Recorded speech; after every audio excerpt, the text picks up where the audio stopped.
Assalamualaikum warahmatullahi wabarakatuh. Perkenalkan, nama saya Nadara Hadatul Adaha, NPM saya 244-11067. Saya berasal dari Prodi Manajemen, kelas Manajemen 24C. Pada kesempatan kali ini, saya akan memaparkan resensi sebuah novel yang berjudul Hilmi Milan. Simak video berikut ini ya. Novel fiksi Hilmi Milan ditulis oleh Nadia Rizky-Fahmi, salah seorang fans dari boy group Korean NCT. Nadia lah pencipta romantisme dua sejoli bernama Hilmi dan Milan ini, diangkat dari sebuah alternatif universe dengan judul yang sama dan telah mendapatkan lebih dari 84.000 suka. Penulis berhasil membawa resensi larut dalam emosi yang diciptakan untuk kedua peran utama. Tidak berkisah tentang perihal yang begitu rumit, justru permasalahan remaja sehari-hari seperti rasa gengsi yang dimiliki oleh kedua karakternya lah menjadikan cerita ini banyak digemari.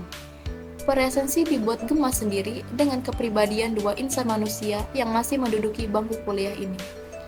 Novel Hilmi Milan mengisahkan sekilas kehidupan remaja yang bernama Hilmi dan Milan yang sedang menempuh pendidikan tinggi. Milan adalah satu-satunya anak perempuan dari 4 bersaudara, sebuah keluarga mafia campuran Indonesia-Italia yang biasa disebut Camaro. Berlatar belakang di Indonesia, cerita ini banyak menyorot kehidupan sehari-hari Milan dan kembarannya yang bernama Marcello. Selanjutnya, dikisahkan bagaimana Hilmi, sobat karib Marcello, yang memiliki ketertarikan pada Milan. Sebagai seorang laki-laki, Hilmi diceritakan memiliki kepribadian unik dan berbeda dengan laki-laki di luar sana yang juga memiliki ketertarikan kepada Milan. Sikap Milan yang cenderung membangun tembok tinggi kepada setiap lelaki yang ingin mendekatinya membuat Hilmi banyak melakukan modus tersembunyi dalam mendekatinya. Ia tidak ingin Milan tahu secara terang-terangan modus yang ia lakukan didukung karena gengsinya yang tinggi pula akan perasaannya sendiri. Belajar di satu jurusan yang sama membuat Hilmi dan Milan sering berinteraksi. Perhatian-perhatian kecil yang ia berikan kepada Milan cenderung ia tutupi dengan sikap tengilnya. Beberapa sikapnya yang cukup menggelitik perut diantaranya, Hilmi telah menyusun skenario supaya dapat belajar bersama Milan ketika mendapatkan tugas yang mana buku referensi di perpustakaan kampus terbatas dengan bantuan koneksinya. Hilmi memberikan bangkunya yang nyaman kepada Milan ketika pendingin ruangan kelas bermasalah. Kemudian juga tiba-tiba saja Hilmi sudah siap di parkiran ketika Milan belum ada yang menjemput di kala hujan. Lalu memberikan topi dan menjadikan badannya pelindung Milan dari teriknya panas matahari di siang hari. Lalu memberikan sandal dan memberikan pembalut ketika Milan berada di kondisi yang genting. Sepintar-pintarnya bangkai ditutupi, baunya tetap tercium juga. Sepertinya peribahasa ini cocok untuk kondisi Hilmi sekarang. Tanpa sengaja, ada momentum yang membuat Milan tahu bahwa temannya itu memberikan perhatian kepadanya. Hal ini terjadi ketika tanpa sengaja Milan menemukan catatan fakta tentang dirinya di dalam gawai Hilmi. Revisian fakta tentang Milan yang disampaikan langsung ketika agenda modusnya berhasil membuat Hilmi merasa sangat malu karena tertangkap basah. Kepalang tanggung karena kesempatan tidak datang dua kali. Hilmi melanjutkan agenda modusnya secara terang-terangan. Menghabiskan waktu bersama, membuat keduanya saling berbagi cerita. Milan yang besar di keluarga mafia membuat dirinya menjadi selalu waspada.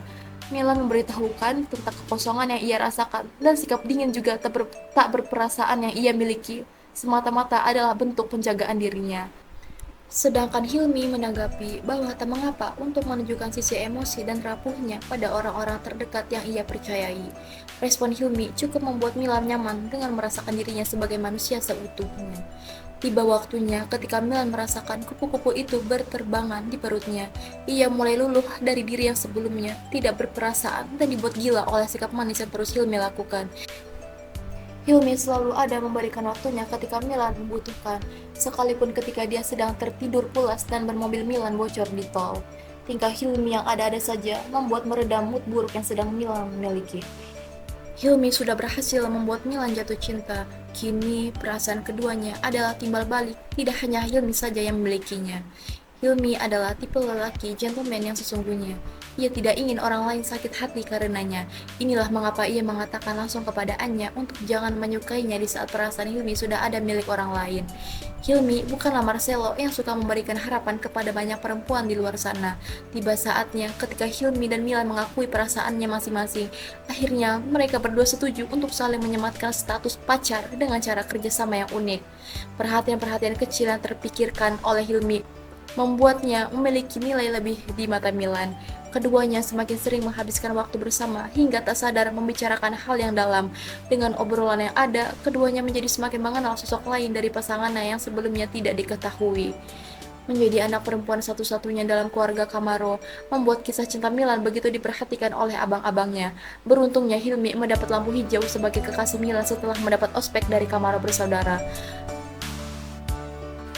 Kelebihan dari novel ini dapat dikatakan berhasil menarasikan kisah Hilmi Milan dengan cukup rapi, sehingga nyaman untuk dibaca. Mengingat ini adalah novel adaptasi alternative universe yang mana isinya lebih banyak berupa chat. Berbeda dengan novel segenre yang pernah kubaca, novel ini tidak sekedar cinta-cintaan mengenai kebucinan remaja, tetapi juga syarat akan makna. Pikiran Presensi dibuat lebih terbuka lagi dengan perspektif baru tentang cinta yang penulis sampaikan lewat Hilmi dan Milan. Kekurangan dari novel ini yaitu ada beberapa pengulangan kata di setiap paragraf yang cukup mengganggu dan dianggap terlalu berlebih-lebihan. Penulis menggunakan konotasi itu baik, namun terkadang kata-kata yang digunakan sangat tidak relevan dan menyimpang jauh. Dirasa kurang apik jika baru membaca sekali, bagian sampul buku memang belum cukup menjelaskan isi cerita. Namun, presensi merasa sudah cukup baik karena terkesan simpel. Masih terdapat kata hubung yang menjadi awal kalimat narasi seperti kata yang. Dan yang terakhir adalah ada kekurangan telitian pada pihak editor bagian penggunaan tanda jeda.